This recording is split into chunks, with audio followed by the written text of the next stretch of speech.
कहानी का शीर्षक अम्मा की दाल। सुबह का समय था। आसमान अभी पूरी तरह उजला नहीं हुआ था। गली में सन्नाटा था, बस कहीं कहीं चिड़ियों की हल्की आवाज सुनाई दे रही थी। इसी सन्नाटे के बीच एक छोटे से कच्चे कमरे में रजनी देवी उठ चुकी थी। कमरा बहुत साधारण था। एक कोने में मिट्टी का चूल्हा रखा था, दूसरे कोने में पुरानी चारपाई और दीवार पर उनके पति की एक धुंधली सी तस्वीर टंगी थी। रजनी देवी ने चुपचाप उस तस्वीर की ओर देखा और मन ही मन बोली, देखना रामू, आज से मैं हार नहीं मानूंगी। उन्होंने लकड़ियां रखी, चूल्हा जलाया। धुआं कमरे में फैल गया। आंखों में जलन हुई पर चेहरे पर शिकायत नहीं थी। चूल्हे पर दाल चढ़ गई। उसी समय चारपाई पर सो रही उनकी बेटी पायल करवट बदलते हुए बोली, अम्मा, इतनी सुबह क्या बना रही हो? पूरा कमरा धुएं से भर गया है। रजनी देवी हल्की मुस्कान के साथ बोली, दाल बना रही हूँ बेटी। इतनी सुबह? पायल ने पूछा। आज से हम अपनी किस्मत खुद बनाएंगे, जिंदगी में देगी। कुछ साल पहले रजनी देवी की जिंदगी ऐसी नहीं थी। उनके पति रामू जिंदा थे। वो एक प्राइवेट बस में कंडक्टर थे। कम तनख्वाह थी, मगर दिल बहुत बड़ा था। हर शाम रामू हंसते हुए घर आते और कहते, रजनी, आज एक बूढ़ी अम्मा को मुफ्त में बस में बैठा लिया। रजनी देवी हल्की डांट लगाती, सबका ख्याल रखते हो, अपना भी तो रखा करो। रामू हंसकर कहते, भगवान सब देख रहा है। एक दिन बारिश हो रही थी, सड़क फिसलन भरी थी। बस का एक्सीडेंट हो गया।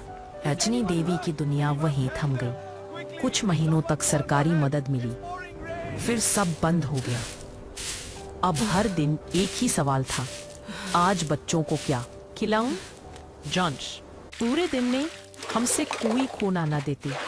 उन सारे काम करने के बाद भूले हमें। कहीं बर्तन धोए, कहीं झाड़ू पोछा लगाया, कहीं कपड़े धोए, पर हर जगह वही बातें सुनने को मिली, जल्दी काम करो, ज्यादा सवाल मत करो। मेहनत बहुत थी, पैसे कम और इज्जत तो जैसे कहीं थी ही नहीं। एक दिन पायल की तबीयत बहुत खराब हो गई। डॉक्टर के पास ले जाना पड़ा। जो थोड़े बहुत पैसे जमा थे, सब खर्च हो गए। उस रात पायल ने माँ का हाथ पकड़कर कहा, अम्मा, आप इतना अच्छा खाना बनाती हो, तो अपने लिए क्यों नहीं? रजनी देवी सोच में पड़ गईं। हाँ, एक नया रास्ता। अगले दिन रजनी देवी ने अपनी इकलौती पहचान, नाक की छोटी सी नथ, गिरवी रख दी। 3000 रुपए मिले। उन पैसों से एक पुराना ठेला खरीदा।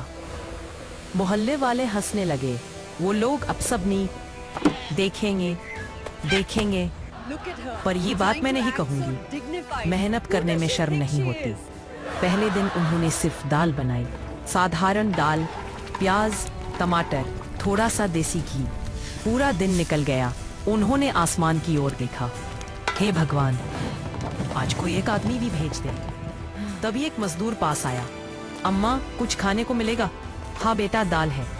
उसने खाया, फिर चुपचाप प्लेट देखता रहा।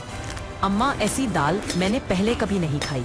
उम्मीद की शुरुआत। उस दिन रजनी देवी ने 180 रुपए कमाए।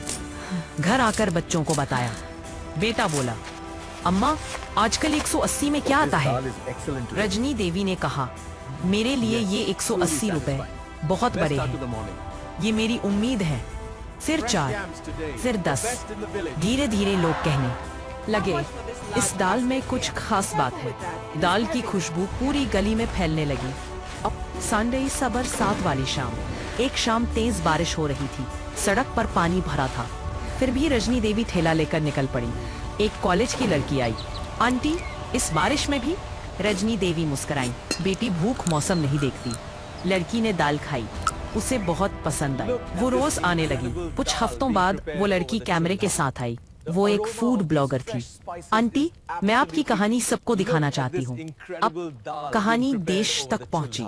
वीडियो इंटरनेट पर फैल गया। लोग दूर दूर से आने लगे। कमाई बढ़ी। कुछ समय बाद रजनी देवी ने एक छोटा सा ढाबा खोला। नाम रखा अम्मा की दाल। लेकिन रजनी देवी वही रही, सादी, मेहनती, दयालु। हर दिन कुछ दाल गरीबों के लिए रखती। अब अंतिम दृश्य। एक दिन रजनी देवी चूल्हे के पास बैठी थी। दाल पक रही थी, धुएं की खुशबू फैल रही थी।